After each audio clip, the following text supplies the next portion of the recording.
Capítulo 4 Resumen de operaciones, Batalla de Dunkerque 10 al 26 de mayo de 1940. Base militar de la O. Repasar en estos 16 días, para este momento cumbre de la historia es sin duda importante. Es la mañana del 26 de mayo de 1940, estoy leyendo los informes militares de cada fuerza militar hasta la fecha. Algunas están completas, otras aún no se han enviado, pero me he hecho una idea bastante clara de lo que está ocurriendo. Si leí bien el informe al comienzo del combate del día 10 de mayo por el mariscal de campo Walter von Brauchitsch, teníamos al menos como fuerzas de reservas al 2 Ejército con la 5 División de Infantería. El 9 Ejército con el Cuerpo de Ejércitos 1O, 17O, 26O, 38O, 39O, 42O y 43O. Todos listos y preparados para ir al frente de batalla y apoyar o reemplazar las divisiones que más daño o bajas hayan sufrido. Considerando la estrategia que hemos hecho, bueno que Hitler y todos los generales han hecho antes de mi llegada y el ligero pero importante cambio que hice, dudaba que tengamos que mandar a la reserva, aunque no está de más ser precavido, que tan equivocado estaba. Al menos me alegro que los generales alemanes sean tan capaces, aún así su visión de túnel, sus diferencias ideológicas y la falta de cooperación de las tres ramas del ejército así como de la SS y Gestapo fue lo que dio la rotunda derrota al ejército del Reich, lo mismo con Japón si mal no recuerdo. Como sea, siguiendo el repaso de este informe. El grupo de ejército que estaba para conquistar Holanda estaba al mando de ello el general Oberst Gerd von Rundstedt, en estrategias, mientras en el campo estará el general Leutnant Georg von Sodenstern liderando las fuerzas. De esta manera un comentario aquí en la historia comenta el nombre todos los líderes de escuadrón como líderes de la operación, pero me lo saltaré para agilizar un poco la narración. Todas estas tropas lideradas por excelentes generales. Sé que algunos morirán o estarán incapacitados, pero otros brillarán en la historia, como en el caso de Rommel y Manstein. Recordando esa vez cuando leí los primeros informes sobre la batalla de Holanda, Países Bajos, había leído que algunos de estas divisiones, incluidas las divisiones de paracaidistas de Kurt Student, habían fracasado en tomar el aeródromo en Ippenburg, así como el campo auxiliar de Ockenburg, lo que fue un dolor de cabeza para mí y los generales. También la pérdida de la primera oleada de Ju-52, avión de transporte y paracaidistas, por tanques Landsbergs así como antiaéreos. Tuve junto a los generales que ordenar esa vez que envíen los Ju-52 con aviones Ju-87.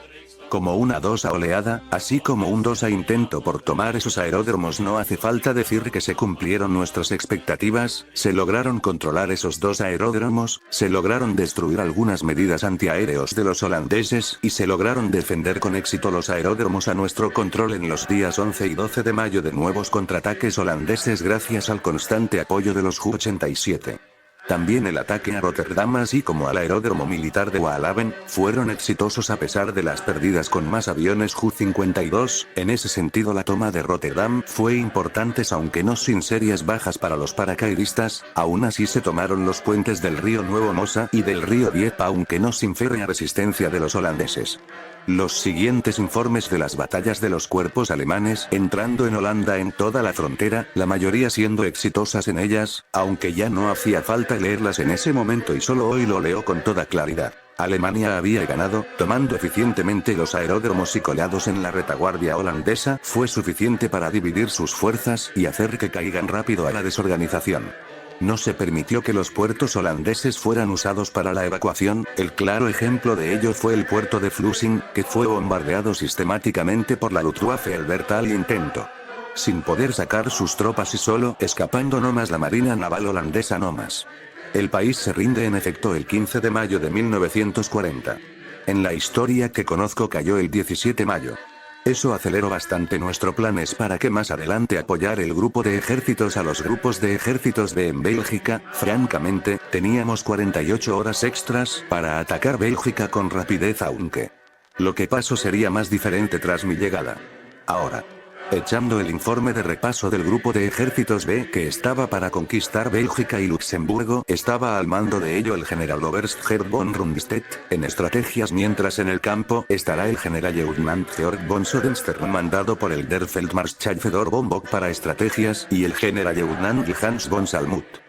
Un comentario: aquí en la historia comenta el nombre todos los líderes de escuadrón como líderes de la operación, pero me lo saltaré para agilizar un poco la narración. Las divisiones del ejército del grupo B brillaron en batalla, pero no tanto como la Luftwaffe. Sus resultados fueron bastante exitosos, muy diferente de lo que sucedió en Holanda. A pesar de ello, no se tuvo tantas bajas aéreas acá, lo que es algo bueno, por ello se lograron los objetivos establecidos. Se lograron destruir los aeródromos enemigos así como cazas tanto en tierra como en aire, Neer Espen, Brusten, en Schaffendies, en Wellesley y Belles, y puestos de comunicación aliada. Las batallas aéreas en cielo belga fueron para nuestra fuerza aérea dominando por completo el cielo.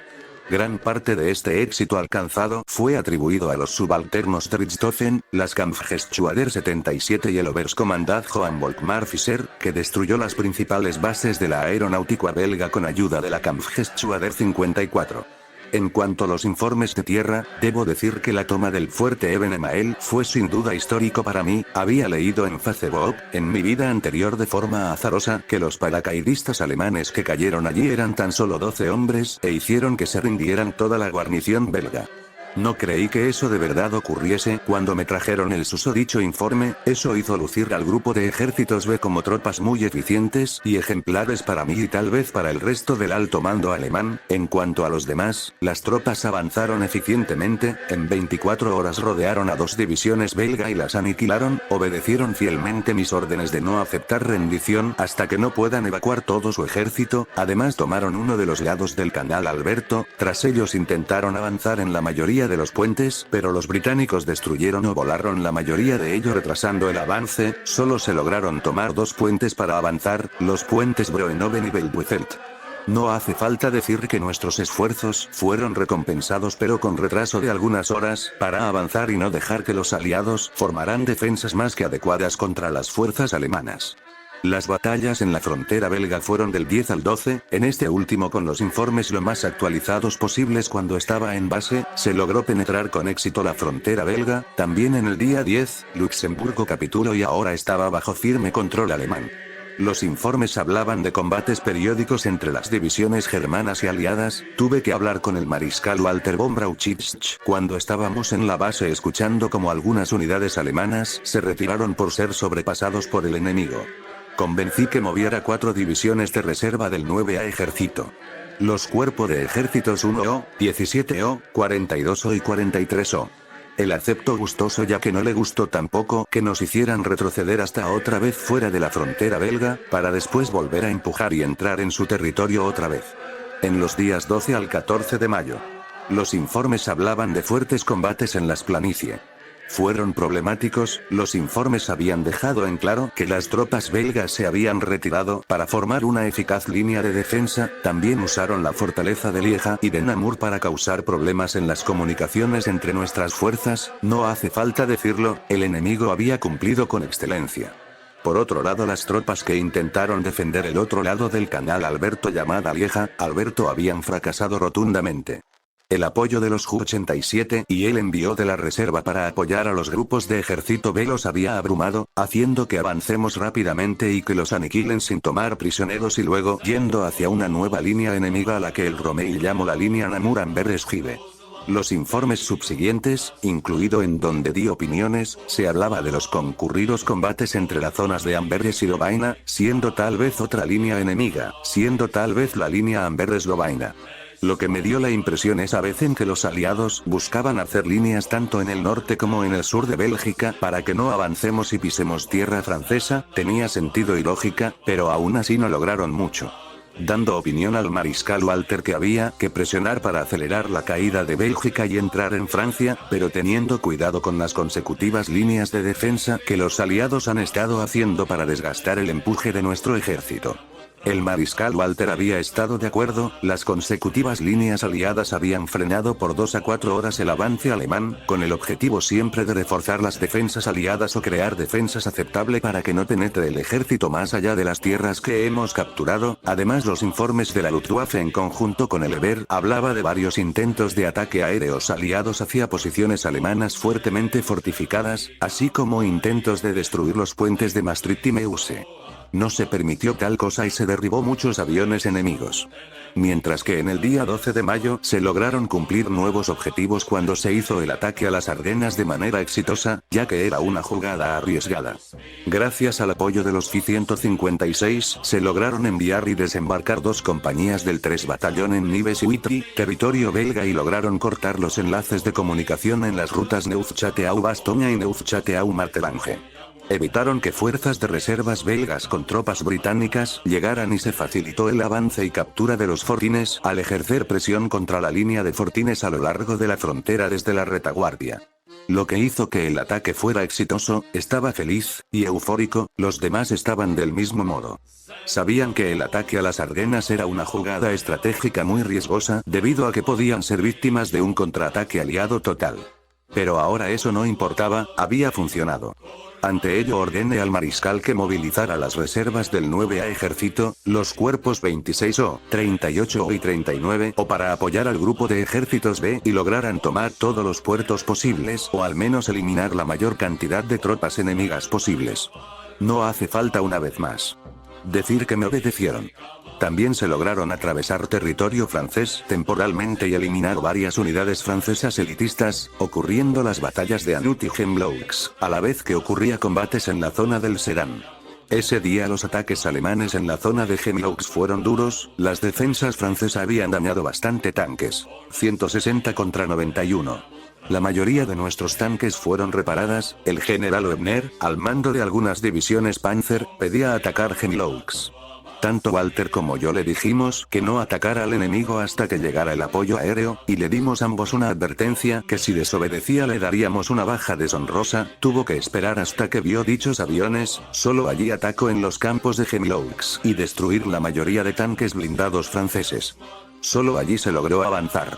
Aunque en esa batalla golpeó bastante fuerte la moral blindada alemana, los tanques franceses R-35 con un cañón de 25 milímetros, habían superados a los tanques Panzer I II, que tenían un blindaje de entre 7 y 13 milímetros. No hace falta decir que fue una victoria casi pírrica si no fuera por la Luftwaffe dando apoyo a toda capacidad a las tropas de tierra. Aún así fue una victoria, pero una que mostró que la historia de la batalla cambió. Acá se suponía que Francia debía ganar y hacer que no insistamos en más ataques hasta obtener una victoria en Sedan, lo que aseguraba el control de la parte oriental del país belga. En cambio acá ganamos y simplemente ello aceleró la cuerda al cuello del ejército aliado. Ahora ver estos informes y a la vez recordar que estaba en la base de la O coordenado con el mariscal los siguientes movimientos militares, fue sin duda refrescante. Estaba viviendo la historia. Además, el ataque a las Ardenas destruyó varias divisiones enemigas. También se logró rodear a las tropas belgas en frontera con Francia, y la Luxemburgo ocupada en menos de 5 horas. No hubo falta decir que fueron destruidas hasta el último hombre. Realmente esta debacle obligó a que se retiraran hasta, según el informe del ejército, en el centro del país o en dirección a Francia, dejando libre a que avancemos. No hace falta decir que una unidad elitista belgas nos retrasaron 4 horas de avances. Tras el avance es donde se llegó a conectar con el fuerte Eben Emael, capturando a los prisioneros y uniéndose con estos singulares paracaidistas. Estos logros en estos informes mostraron una sola realidad. La zona oriental belga junto con la parte sur del país cayó bajo control alemán. Ahora faltaba solo redireccionar las tropas rumbo a la belga occidental, llegar a Dunkerque y eliminar al ejército aliado. Allí se decidiría el destino de Europa Occidental. 15 al 26 de mayo en los siguientes informes daba razón en ese momento ese pensamiento. La victoria contra las defensas francesas en el Sedan dio al ejército carta blanca para marchar hacia el Canal de la Mancha. A la vez habría una desgarradora realidad para los belgas. Su país sería ocupado. Los informes de los primeros días habían informado que los belgas habían aguantado en cierta línea que inteligencia supo en el momento. La línea Dile, conjunto con la fortaleza de Lieja y la fortaleza Namur. A la vez los pilotos informaban de retiradas a lo largo de dicha línea, aunque no sabían si del propio ejército belga o de los anglo-franceses. Fue allí que ordené que presionaran y atacaran, pues di la orden de persecución total, ya que afirmé que los aliados buscaban retirarse la Escalda. Los oficiales y operadores no iban a permitir ello, así que empezaron a avisar a las divisiones Panzer que se movilizaran, pero de forma precavida. Entre los días 16 y 17 de mayo, hubo fuertes enfrentamientos en la zona de Amberes-Lovaina, siendo el sector de Lovania cayendo bajo control alemán. Ante ello, el informe avisa que los belgas se habían atrincherado fuertemente en Amberes, para resistir todo lo posible y tal vez dejar que las tropas aliadas hagan una retirada ordenada rumbo hacia el canal Willebroek. Por otro lado, otro informe avisaba que fuerzas belgas abandonaban Bruselas y se iban dirección oeste, posiblemente a Ostende. El mariscal Walter ordenó que atacaran la ciudad y eso tuvo un éxito parcial, tomando la parte sur y centro de la ciudad, pero no el norte de la ciudad de Amberes. Nos tomó 48 horas preciadas para aplastar a la resistencia enemiga. La tenaz resistencia belga logró lo que buscaban, retrasar a las tropas alemanas. Los siguientes informes avisaban que tras la caída de Amberes, varias fortalezas se empezaban a rendir ante nuestras fuerzas en los siguientes días. Eran los fuertes de Marchovelete de Namur. El fuerte de Soarle se rindió el 19 de mayo, St. Herbert y Malone el 21 de mayo y Babe, Maizeret y Andoy el 23 de mayo. Por otro lado, la toma de Bruselas fue bastante tranquila para el ejército del Reich. Ese día me acuerdo que mientras miraba el mapa, avisaba al mariscal que ordenara a la Luftwaffe mirar los puertos de Ostende, Brujas o Dunkerque. Había una enorme posibilidad que los aliados buscaran evacuar a las tropas atrapadas ante nuestro ataque, que cada vez se cerraba hacia el cuello del enemigo. Nunca subestime la información de la historia, tanto de mi apasionado ser, como las de mis estudiantes, en ese momento y menos lo hago ahora, pero ver la realidad de ser Hitler y ver la historia, el combate desarrollarse en ti y saber que los aliados tenían más abanicos para evacuar, aparte de Dunkerque era una pesadilla. Pero la orden que di esa vez fue bastante lógica. Continuando con el informe que leía. Los días 18 y 19 de mayo, las tropas belgas y británicas lanzaron contraofensivas contra nuestras fuerzas. En un vano intento por rescatar algunas unidades que estaban muy atrás, así como tal vez ganar más tiempo para la retirada de las tropas. La otra opción era intentar romper la ofensiva y recuperar tierras belgas para recuperar el ímpetu aliado de que el Reich era derrotable. La mayor ofensiva del enemigo fue hecho en el 21 de mayo en la llamada Batalla de Arras. Tropas belgas y británicas realmente intentaron detener o romper nuestro avance y nuestras continuas ofensivas. Habían fracasado y habían terminado destruidos a la total aniquilación, lo que permitió que tomemos el río Iser. Acá otra vez. Cambiamos la historia. Gracias a que yo involucré a las reservas del 9A ejército en los primeros días, y también con órdenes mía de cooperación tierra-aire. Las fuerzas enemigas empezaban siempre a ser abrumadas, derrotadas y aniquiladas. Ahora ocurrió lo mismo en esta batalla. Acá debía haber una retirada de las tropas belgas y británicas hasta llegar al río Iser, en cambio fueron destruidos, lo que dejaba expuesto el flanco izquierdo aliado. Esa oportunidad no fue desperdiciada por nuestras fuerzas y se logró atacar a las tropas francesas en el río Lys, donde aguantaron unas formidables 6 horas. Ciertamente los aliados daban una resistencia mortal, mas no fanática y brutal como los míos. En los siguientes días, 22 al 25 de mayo, los oficiales de la Luftwaffe, personalmente habían venido para avisarme cuando estaba distraído, siendo informado por el mariscal Walter sobre cómo estábamos siendo retenidos en el río Lys y en la ciudad de Lee. Ahora era informado donde finalmente puede ser que se haga la evacuación que tanto temía, Dunkerque. Ya lo sabía. Pero lo que me informaron después, cuando estaba en la base de la OC, fue que las tropas y oficiales que habían pasado las Ardenas nunca cumplieron la orden de atacar a los puertos occidentales señalados a comienzos de, por lo que tuve que ordenar que sacaran divisiones del grupo de ejército C, que estaba bajo al mando del mariscal de campo Wilhelm Ritter von Lee, sus fuerzas en frontera entre Francia y Alemania, en específico, frente a la famosa línea Maginot, 1 o ejército, mariscal de campo Erwin von Witzleben 12 o cuerpo de ejército 24 o cuerpo de ejército 30 o cuerpo de ejército 37 o cuerpo de ejército 7 o ejército, coronel general Friedrich Dollmann reservas 15 o cuerpo de ejército 32 o cuerpo de ejército. Las divisiones de reserva de este grupo, eran los cuerpos 15 o y 32. Ambas se les dio el protagónico papel de avanzar rápido para tomar Dunkerque, mientras que también envié órdenes claras al mariscal Witzleben que se preparara a atacar, pues podría ordenar pronto que ataquen a la línea Maginot, ante la posibilidad de que los franceses intenten sacar divisiones cerca de nuestras fronteras comunes. También di órdenes a la reserva del 9A ejército moverse a Dunkerque, ya que los grupos de ejército allá estaban apoyando bastante a las fuerzas del grupo de ejército B. Esas órdenes fueron escuchadas y enviadas. Más tarde, por hoy en la tarde, comportándome como Hitler, sermoneé a los oficiales de que realmente debían estar atento a las órdenes dadas por mí o los mariscales. De cualquier modo el daño estaba hecho, ahora solo quedaba destruir tanto navíos y tropas enemigas como fuese posible. Lo que nos lleva hoy, 26 de mayo. Ahora mismo estaba en mi despacho. Lejos de Locke. Le di una orden al mariscal Walter antes de irme ayer de la base de Essen, debía hacer algo antes de que ocurriera cosas muy desagradables para nosotros en el tema político internacional. Esa orden fue: una vez encerrados, tomado el puerto de Dunkerque, se les debía dar dos opciones al ejército aliado, no más allá de esas dos. Eran la aniquilación o la rendición. Cabe decir que la cara de Walter era de un tono pálido, lo mismo los oficiales que estaba allí y los radiooperadores. Francamente acababa de ordenar la muerte de más de 300.000 soldados aliados a punta de disparos y sin necesidad de querer tener prisioneros.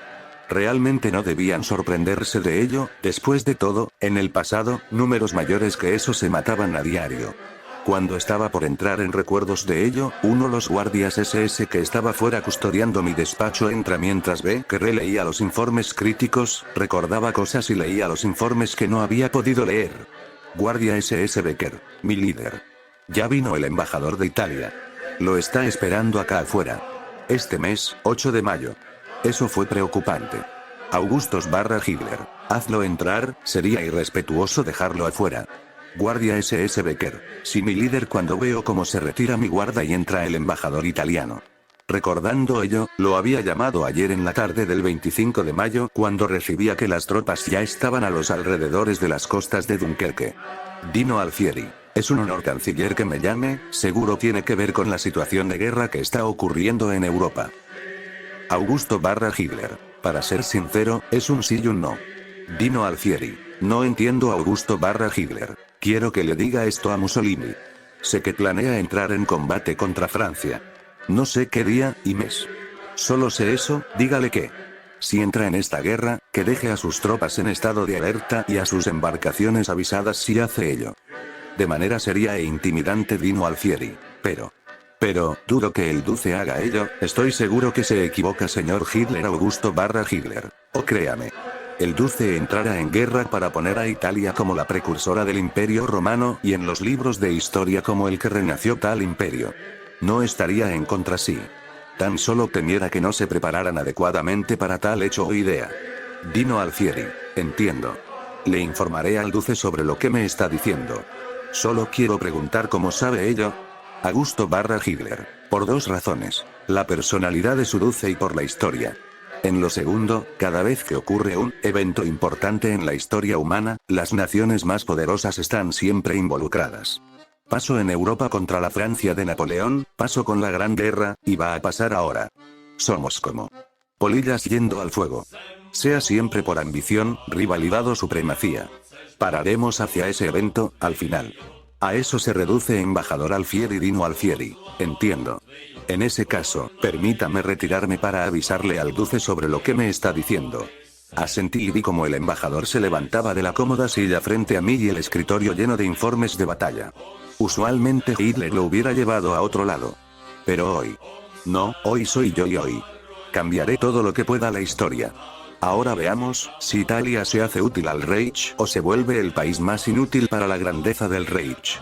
Augusto, pensamiento. Cuando termine esta campaña deberé hablar con el embajador japonés y los líderes de la SS y Gestapo, también debo ver qué futuro será con los aliados alemanes ganando la guerra. Tras ello simplemente me levanto de mi escritorio y levanto el teléfono y llamo a mi chofer. Más Augusto/Hitler, necesito que me lleves al aeródromo, quiero ir a cierto lugar.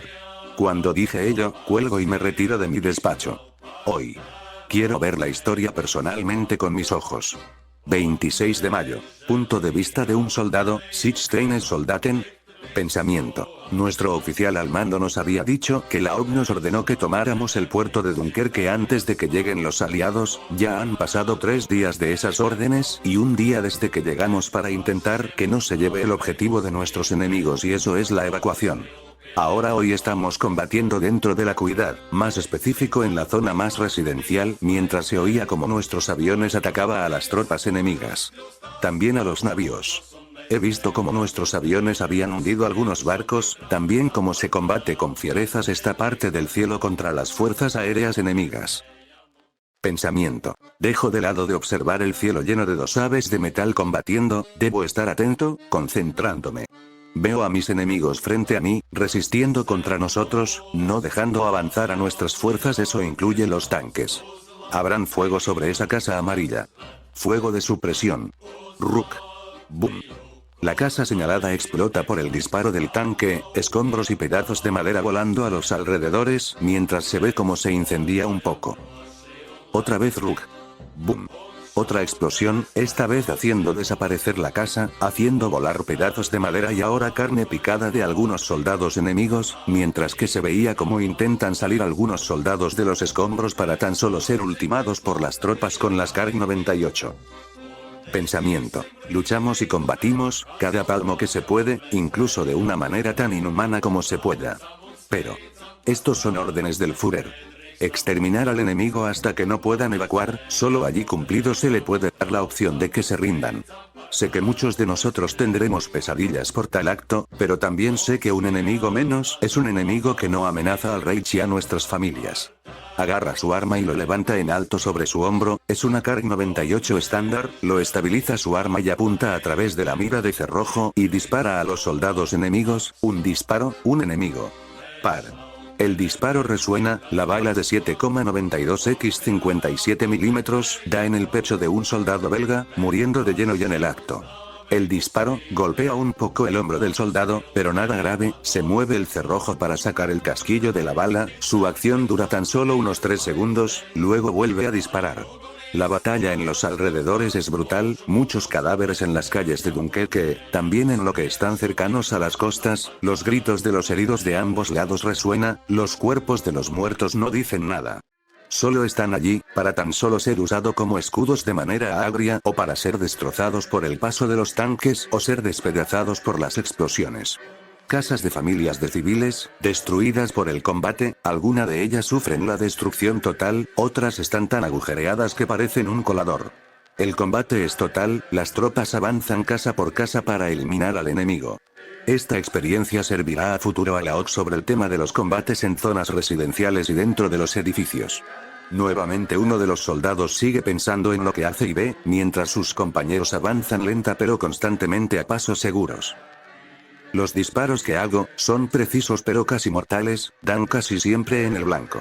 No obstante, cuando veo el rostro de los soldados enemigos que mato, con mi arma, me recuerda que son como nosotros, soldados luchando por su nación y su hogar y también que tienen familias esperándolos. Sé que sus rostros no me abandonarán a finales de mis días. Solo espero que Dios me perdone por matar. Por otro lado, el oficial al mando estaba, con su Luger P-08 en mano mientras daba órdenes. Avancen rápido soldados, por el Reich y por la gloria. Avancen y mátenlos, para conseguir la paz. Nosotros terminaremos esta guerra y hará que la paz vuelva a nuestra nación. Los gritos y asentamientos de las tropas son oídas, y avanzan con fuego de cobertura de los tanques Panzer, mientras se oyen el memorable pitido de los Ju-87 cayendo a picada para bombardear posiciones de ataques enemigos o fuertes concentraciones de tropas. Mientras que a la distancia se veía a la ciudad portuaria de Dunkerque, ardiendo en llamas, a la distancia se veía el humo de los combates entre las fuerzas alemanas y las fuerzas aliadas, los disparos resonaron con fuerza, las explosiones también, una vista única y aterradora para aquellos quienes ven por primera vez la guerra. Estando cerca del frente de batalla con la SS Leibstandarte Adolf Hitler, quienes me acompañaban para que esté seguro. Las tropas estaban impresionadas que yo haya venido al frente y cómo no hacerlo, se escribía ahora frente a mis ojos la batalla de Dunkerque, tanto por aire como por tierra. Puede que realmente sea difícil para muchos que su Führer, o sea yo Augusto/Hitler, esté tan cerca del campo de batalla. Mientras observo todo ello, el mariscal al mando del 18A ejército, el mariscal Georg von Küchler se acerca a mí y me habla. Georg von Küchler, mi líder. El 9A ejército, que está desplegado, acaba de destruir la zona portuaria de Dunkerque, con ayuda de los Ju-52 y la artillería. He de decir que, los británicos han luchado fierezamente para que no se lograra tal objetivo. Los aviones enemigos hostigaron bastante a nuestras fuerzas terrestres, pero gracias a la Luftwaffe, hemos logrado que las bajas sean mínimas, aunque eso hizo que el daño se lo lleve la fuerza aérea. Augusto / Hitler. ¿Cuántos navíos enemigos ha podido destruir o incapacitar la Luftwaffe? Georg von Kutzler. No tenemos certeza de ello. Solo sé que han dañado mucho barcos enemigos. Lo suficiente para que no se acerquen a la playa. Hay un pronóstico que avisa que tal vez estemos luchando aquí hasta a comienzos de junio. Augusto / Hitler. Entiendo. Quiero que avises al general Gunther von Kluge y al mayor general Kurt Brennecke que muevan a las tropas de ejército a rumbo hacia Francia. Es hora de que comience el plan rojo. Georg von Kutzler. Entiendo, mi líder Augusto / Hitler. Iremos a tomar toda Francia. Quiero también que vayan a tomar Brest como máxima prioridad. Georg von Kutzler. Razones mi líder. Augusto / Hitler. Quiero tomar el control de la flota francesa, antes de que los británicos lo hagan. En este momento Francia está abierta a la conquista, sus mejores unidades que están acá en Dunkerque serán destruidas, es seguro que las restantes son de reserva. Llegaremos a París, calculo entre el 15 a 22 de junio. Francia se rendirá ante nosotros esos posibles días. Cuando ocurra ello, su rendición, será necesario tomar Brest y capturar su flota. Hacerlo significa tener la flota de Francia a nuestra disposición y podremos igualar a los británicos en el mar.